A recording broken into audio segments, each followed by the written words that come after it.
Did you know that in DaVinci Resolve for iPad you can actually apply transitions to all edits and set the default as a context menu? I show you in this video how this works. Hi, if you're new, I'm Daniel. This is all about DaVinci Resolve and DaVinci Resolve on the iPad. Next one, apply transitions to all edits and set defaults from context menu. We have our transitions here on the top, and usually what you would do, let's go to the default, just the standard one. You have all of the DaVinci transitions here. You can preview them, how they will look, blur dissolve, cross dissolve, and so on and so on. And what I can do is I can of course drag and drop this transition to this point here, and then I have the transition here on top. But now I have to do the same for all of the other transitions. But there's actually a faster way how you can do this. The first way, and that was already included, is I can make one my default transition. Then you see the red line here. That's my default transition. So if I use this icon here, and wherever my smart insert is, that's this one here at the moment. So I place my playhead. Now I see the white arrow here. I click on this, then I have this one. If I go to the next one, so somewhere here, then I can make this one and that.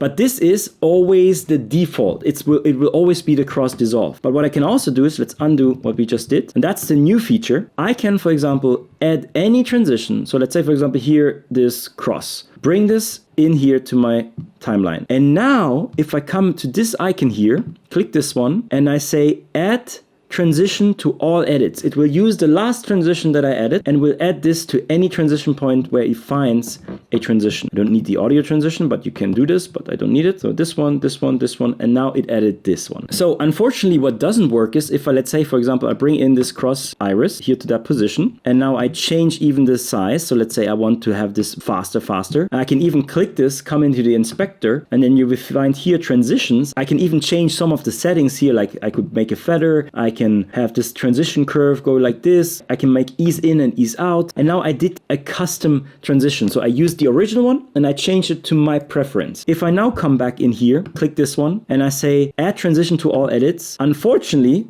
it will not make my edit changes to the new ones. In order to do this, you have to still do it like in the past. So let's undo this again. You actually have to right click this one, but it doesn't work in the cut page. You can do this in the edit page though. You can come here in the edit page, right click this one and say create transition preset. Now whatever I created, I can make it my own cross. And then I say okay. And now I can come in here. Let's say, I think maybe that works. I can now come back into the edit page, into the cut page. Let's delete this. Come back here to transitions. I can scroll down until you see here user. These are your own created transitions. So if I take this one here, my own cross. If I use this one, I can place it here on top. And now if I come in here and I say add transitions to all edits, unfortunately it didn't work. Like magic, I was hoping that actually now this with the user one would actually work, but it doesn't. So maybe they will fix this in the future. I hope it will work like this, that we create the user one and then you can add it to all of your edits. But unfortunately it doesn't work like this right now. But at least it is one step better. If you just use one of your transitions here, it even works with any of the added transitions. So let's say, for example, I'm using this one here now, add to this one. And now if I say here, add transition to all edits, it now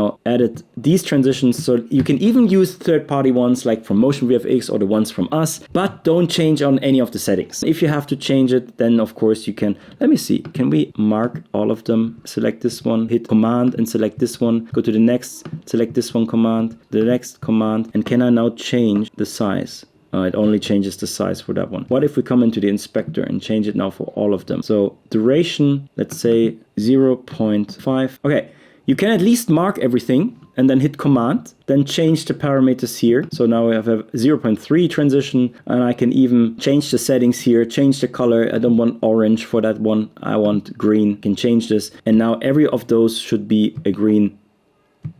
Of course, it's too short. But let's see if it actually changes it to green. Yes, it works. It changes to green. So you can do this. You can add all of the transitions and then select all of the transitions and then change it here in the inspector. Look, I know figuring out everything by yourself can take forever. That's why I created the DaVinci Resolve iPad Masterclass from beginner to pro, where I teach you everything about DaVinci Resolve step by step. I take you by hands and you don't have to go through hundreds and hundreds of videos. It's one course, everything structured step by step. So check it out. There's a link in the description if this sounds like you. And if the video from today was helpful, give us a thumbs up, subscribe, and ding-a-ding-a-the-bam-bang gong. We see us in the next video. I'm Daniel. Bye. Ciao.